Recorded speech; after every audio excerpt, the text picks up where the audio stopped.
Okay, what we're going to do is start off by taking our 3-inch section of CPVC, attaching a penny to it. We use the strapping tape for this. We just attach a couple pieces in crisscross fashion here, put it to the tip,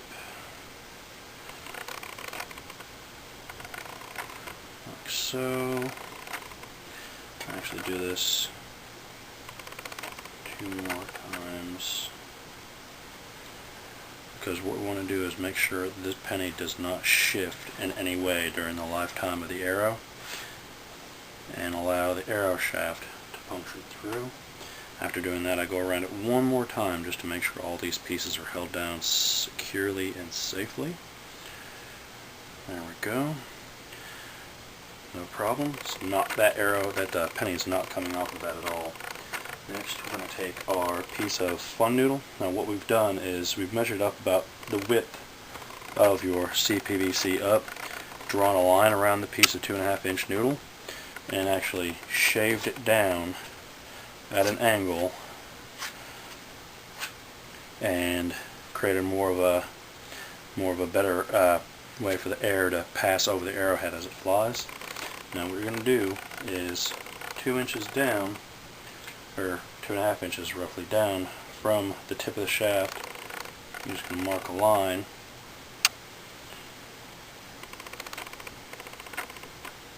And this is where we're going to be putting our DAP. Spread your DAP evenly from here to here on the arrow, or on the shaft here. Take it, inserting it penny side last, insert it through your piece of fun noodle. Now let that sit face down for approximately 15 to 20 minutes, and then what you're going to do is, since there's some air gaps in here, it's going to allow that to cure up. You're going to squeeze it, and it's going to make a really good tight bond. Now there's some glue up here that hasn't had time to set because there's no air on it. Let these sit. When I usually do these, I do these in batches. I let the arrow sit for 24 hours, come back. By that time this glue is good and cured up, and they're ready to go to the next step. So I'm going to go ahead and get this attached, and I will be right back. Alright, now through the power of video editing, it's already been 24 hours. Our core is stuck in there, good and tight. It's not going to shift or move. We're actually going to take the blue foam and cut a 2.5-inch circle.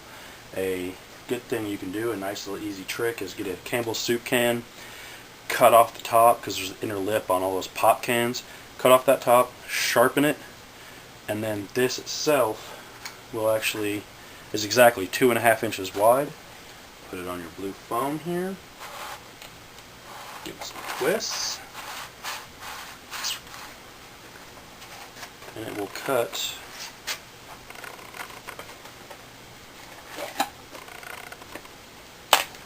a 2.5-inch, a perfect 2.5-inch disc.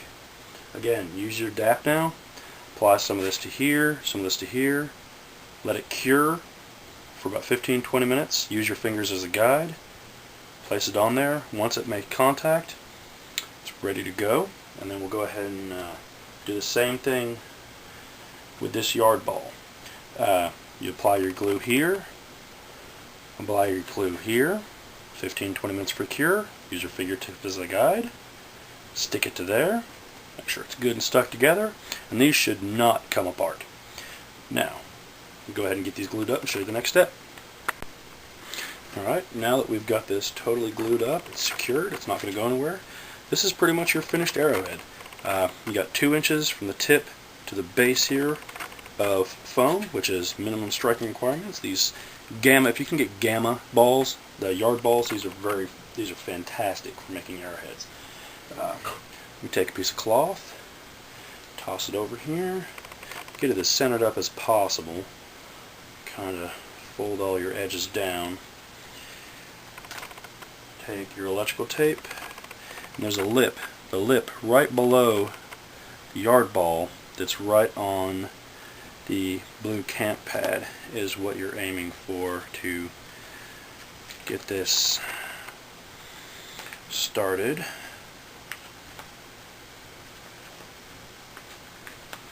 Put it on rather tight, and then I go one more, just a little bit snug around there. There's the base of the arrow here. Trim off weight, best thing you can. Just take a pair of scissors, trim off any kind of excess you got.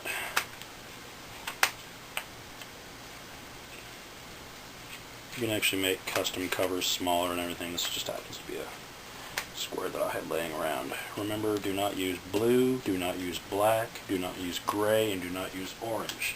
They signify all the different arrow types that we have here in Amtgard. And then start right below another wrap of electrical tape, right below where that blue layer was. Get one good wrap around.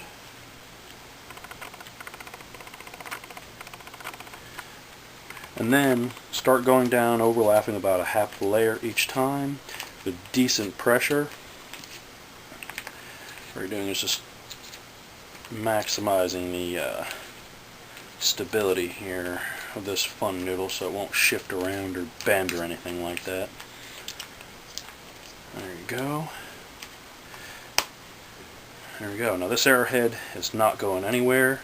The aerodynamics are nice. They fly direct. The arrow just passes right over the arrowhead. Keeps in good trajectory. These are now modular. You can make these up in batches. What you do to attach these onto an arrow is 3 inches down, take a piece of foam, some electrical tape, wrap it around. Do the same thing with the tip. Some people use masking tape wrapped around. Either way, as long as it matches the inner diameter of here. Slide this on. That one doesn't fit because this arrow is not cut down correctly. Slide it on. Then electrical tape this to your arrow, and it's ready to go. Easiest way to make sure these are all working good is if you have a 3-inch pipe for your main core. You have a 28-inch max draw. Just make your arrow shafts 31 inches. Cut them off, and by the time you slide them on, you know that's your stopper. This will not allow you to draw past this point at 28 inches. That's pretty much it. Quick and dirty. 3 pieces of foam, a little bit of tape, and a core. You can make these up in batches, and they fly tremendously. If you have any questions or comments, just go ahead and leave them here on the video. I hope you enjoyed. Thank you.